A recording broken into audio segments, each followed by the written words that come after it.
কলকাতার হোটেলে অগ্নিকাণ্ডে নিহত ৯ জনের মধ্যে ৭ জনই বাংলাদেশি। এর মধ্যে একই পরিবারের ৪ জনের বাড়ি কুষ্টিয়ায়, আর ২ জনের বাড়ি সাতক্ষীরা এবং একজনের বাড়ি ঢাকার সাভারে। তাদের মর্মান্তিক মৃত্যুর খবরে শোকের ছায়া নেমে এসেছে স্বজনদের মাঝে। এই অগ্নিকাণ্ডে নিহত বাংলাদেশিদের মরদেহ দ্রুত দেশে ফিরিয়ে আনা হবে বলে জানিয়েছেন পররাষ্ট্র প্রতিমন্ত্রী। পরিবার চাইলে এর খরচ সরকার বহন করবে বলেও জানান তিনি। নগদ নিয়ে এলো হার না মানা হার অফার। সর্বনিম্ন ১০,০০০ টাকা রেমিটেন্স নগদে পাঠালে থাকছে স্বর্ণের হার জেতার সুযোগ। চিকিৎসার জন্য কলকাতা গিয়েছিলেন কুষ্টিয়ার সাংবাদিক দেবাশিস দত্ত ও তার পরিবার। কথা ছিল স্বজনদের কাছে সুস্থ হয়ে ফেরার, কিন্তু কে জানতো সেই সফরই হবে জীবনের শেষ যাত্রা।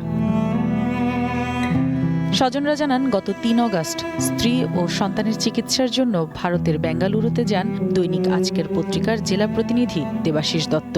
সঙ্গে ছিলেন তার শ্বশুর আকরাম আলী। সোমবার চিকিৎসা শেষে বেঙ্গালুরু থেকে কলকাতা নিউ মার্কেটের পাশে মির্জা গালিব স্ট্রিট হোটেলে ওঠেন তারা। মঙ্গলবার রাত ২টার দিকে হোটেলের এসি বিস্ফোরণ ঘটলে ভয়াবহ আগুন লাগে। এতে ঘটনাস্থলেই তাদের প্রাণ যায়। প্রিয়জনদের এমন মৃত্যুতে ভারী হয়ে উঠেছে নিহতদের বাড়ির পরিবেশ।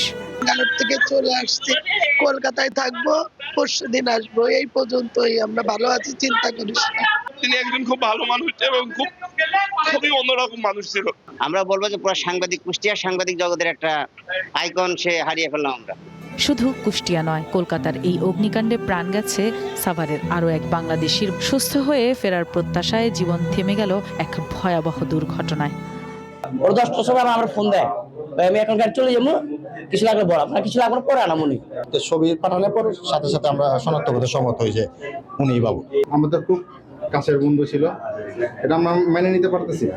এদিকে কলকাতায় অগ্নিকাণ্ডে নিহত ৫ বাংলাদেশির মরদেহ দ্রুত দেশে ফিরিয়ে আনতে কাজ করছে সরকার। কলকাতার ডেপুটি হাইকমিশনার সার্বক্ষণিক বিষয়টি তদারকি করছে বলে জানিয়েছেন পররাষ্ট্র প্রতিমন্ত্রী শামা ওবায়েদ। বলেন, পরিবার চাইলেই নিহতদের দেশে ফেরানোর খরচ বহন করবে সরকার।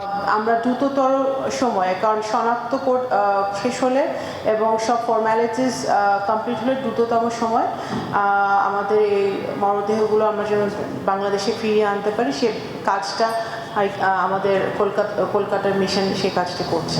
স্বজনদের দাবি, দ্রুত আনুষ্ঠানিকতা শেষে নিহতদের মরদেহ দেশে ফিরিয়ে আনা হোক। শেষবারের মতো আপনজনকে দেখে নিজ মাটিতে দাফন করতে চান তারা।